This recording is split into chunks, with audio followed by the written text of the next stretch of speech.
जितना सहज भाव होगा तभी परमात्मा की प्राप्ति जल्दी होती। रे चेत चित्तौ चिरम चरणो मुरारे पारं गमिष्यसि यतो भवसागरस्य पुत्राः कलत्रमितरे नहि ते सहाय सर्वं विलोकय सखी मृगतृष्णिकाभम। भगवान का नाम अभी से जपिए, जब अभी से जपेंगे तब बुढ़ापे में आएगा, और अंतिम समय यदि भगवान का नाम आ गया प्यारे, परम कल्याण की प्राप्ति हो जाती है, भगवत धाम की प्राप्ति हो जाती है। इसलिए अभी से भगवान का नाम जपने का अभ्यास करिए। एक माता जी थी, वो जीवन में कभी कोई भगवान का नाम नहीं लिया। माता जी के 4 बेटे थे। बेटों ने विचार किया कि अब हमारी माता जी का अंतिम समय आने वाला है, बुढ़ापा आ गया, माता जी राम राम कहो। अब जब वो जीवन भर राम राम नहीं कहीं तो बुढ़ापे में कैसे आ जाएगा राम राम। तो 4 बेटे थे। बच्चों ने सोचा चलो हमारे गांव में ही राम जी का मंदिर है, राम जी के मंदिर ले चलते हैं, पूछ लेंगे कि किसका मंदिर है। माता जी कह देंगे कि राम जी का मंदिर है, भगवान का नाम आ जाएगा। भगवान का नाम कैसे भी लीजिए, मन से लीजिए, बिना मन से लीजिए, कल्याण करता है। भाव कुभाव अनख आलस हूँ, जपत नाम मंगल दिशि दस हूँ। बच्चे ले गए राम जी के मंदिर गांव में, पूछने लगे बताओ माता जी ये किसका मंदिर है। माता जी तो पहले देखते रह गई और फिर कहती हैं जहाँ गांव होता है वहाँ ऐसा भी होता है। मैया ने क्या कहा, जहाँ गांव होता है वहाँ ऐसा भी होता है। मैंने ये नहीं कहा कि राम जी का मंदिर है, उनका भाव क्या था कि जहाँ गांव होता है वहाँ मंदिर भी होता है। बच्चों ने कहा ऐसे बात नहीं बनेगी। अंदर ले गई जहाँ भगवान राघवेंद्र सरकार की मूर्ति विराजमान थी। मूर्ति में इशारा किया और कहने लगे बताओ माता जी किन की मूर्ति है। बच्चों ने सोचा शायद कह देगी राम जी की मूर्ति है, भगवान का नाम आ जाएगा। माँ ने क्या कहा, जहाँ गांव होता है वहाँ ऐसा होता है, और जहाँ ऐसा होता है वहाँ ऐसा भी होता है। जहाँ गांव होता है वहाँ मंदिर होता है। मतलब क्या था कि जहाँ मंदिर होता है वहाँ मूर्ति भी होती है, मूर्ति। लेकिन इतना नहीं कहा, जहाँ गांव होता है वहाँ ऐसा होता है, और जहाँ ऐसा होता है वहाँ ऐसा भी होता है। पूरा जीवन चला गया। जब बचपन में भजन नहीं हुआ, जवानी में भजन नहीं हुआ, तो फिर बुढ़ापे में किसी हालत में हो ही नहीं सकता भजन। इसलिए भजन का प्रयास करिए। बोले भक्तवत्सल भगवान की।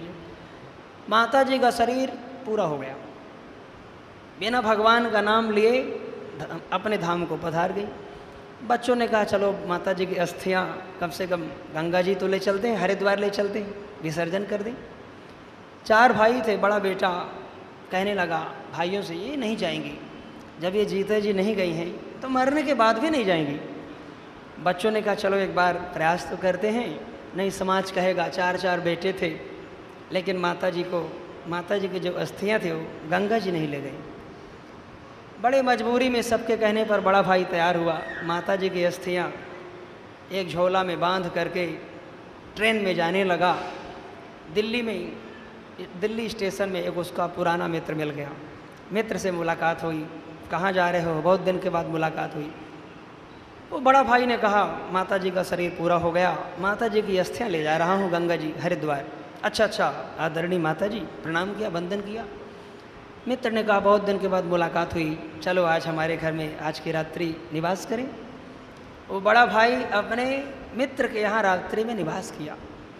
सुबह दूसरे दिन फिर से गंगा जी हरिद्वार के लिए यात्रा बड़ा भाई किए। पंडित जी से निवेदन किया।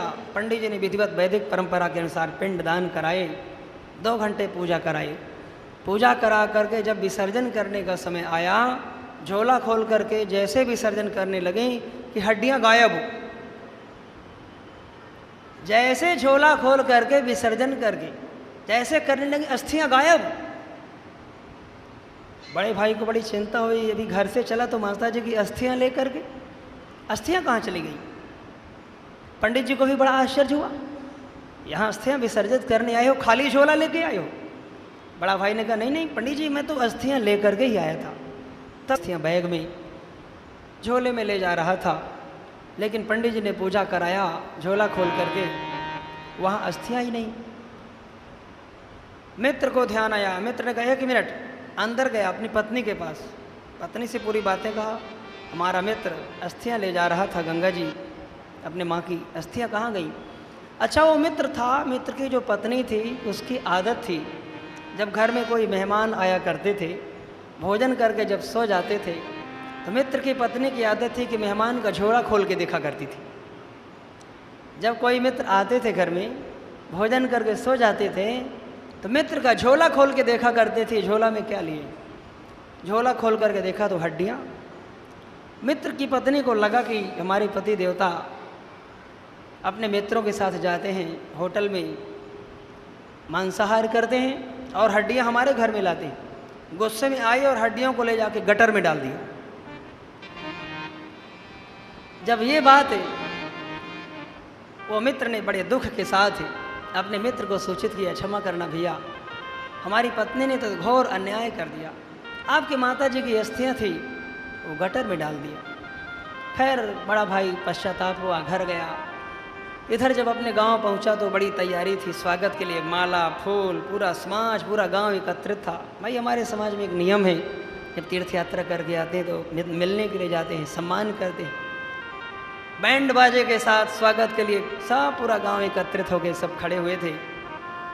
लेकिन बड़े भाई का जो मुख था वो थोड़ा दुखी था, लटका हुआ सब। अच्छा हम क्या सोचते हैं, ये हमारे मुखारबिंद में सब लिखा होता है, ये चेहरा पूरा दर्पण के सामने खड़े हुई, आप क्या सोचते हैं आपका चेहरा बता देगा। बड़े भाई का मन प्रसन्न नहीं था। लोगों ने पूछा भाई क्या हुआ, और भाई लोग पूछने लगे माता जी की अस्थियाँ विसर्जित करने के लिए गए थे, विसर्जित हो गई। बड़े भाई ने कहा हाँ हाँ, उनको जहाँ जाना था वहाँ चली गई। क्या मतलब? हाँ हाँ जहाँ जाना था। पूरी कथा, पूरी कहानी बड़े भाई ने समझा दिया। माता जी की अस्थियाँ ले जा कर के हरिद्वार जा रहा था, रास्ते में हमारा मित्र मिल गया बड़ा पुराना, उनके यहाँ रात्रि में निवास किया। मित्र की पत्नी की आदत थी, जो मेहमान घर पे आते थे, भोजन करके जब रात्रि में सो जाते थे, झोला खोल के देखने की आदत थी। जब झोला खोल के देखा तो हड्डियाँ माता जी की।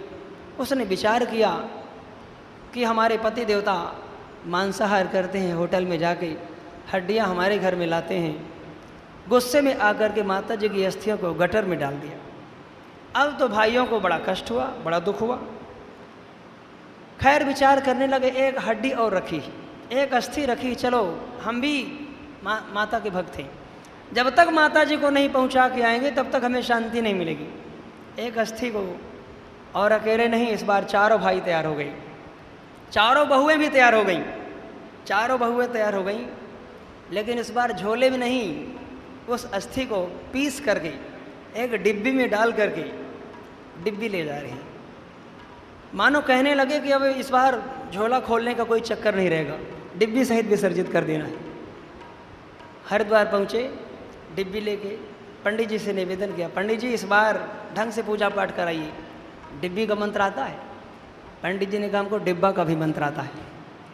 पंडित जी मंत्र बोलने लगे, ओम डिब्बम डिब्बे डिब्बान, मंत्र शुरू हुआ। इधर चारों भाई स्नान किए गंगा जी में, चारों बहुएं स्नान करी। छोटी बहू थी, अभी अभी नई नई शादी हुई थी, थोड़ा सबके साथ स्नान करने में संकोच कर रही थी। जेठ जेठानी पूरा परिवार एकत्रित था। एकांत में जाकर स्नान करने लगी, जहाँ गंगा का मोड़ है वहाँ स्नान करने लगी।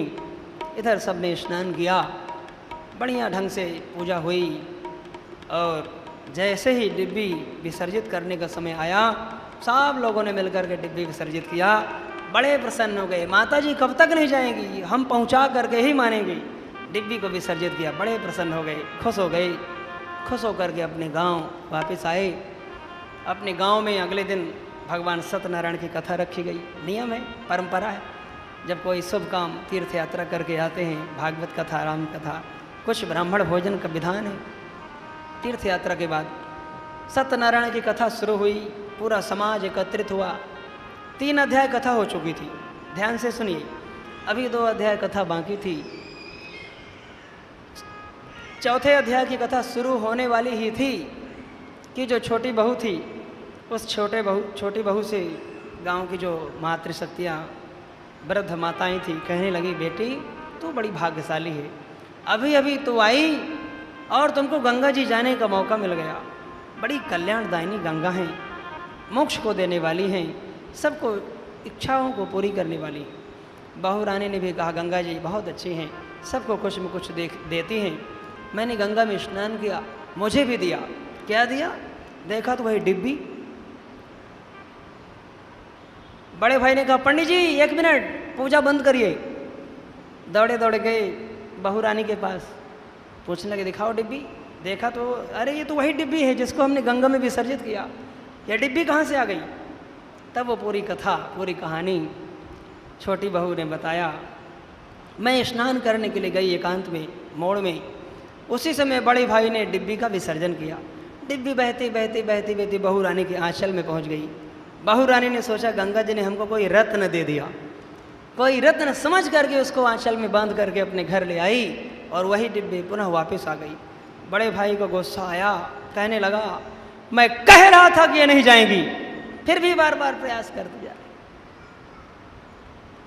इतना प्रयास किया गया प्यारे, लेकिन इतना प्रयास करने के बाद फिर से वो डिब्बी नहीं गई। जीते जी नहीं गई तो मरने के बाद भी नहीं जाएंगी। इसलिए भगवान का नाम सदैव गाइए, भाव से गाइए, श्रद्धा से गाइए, मन से गाइए।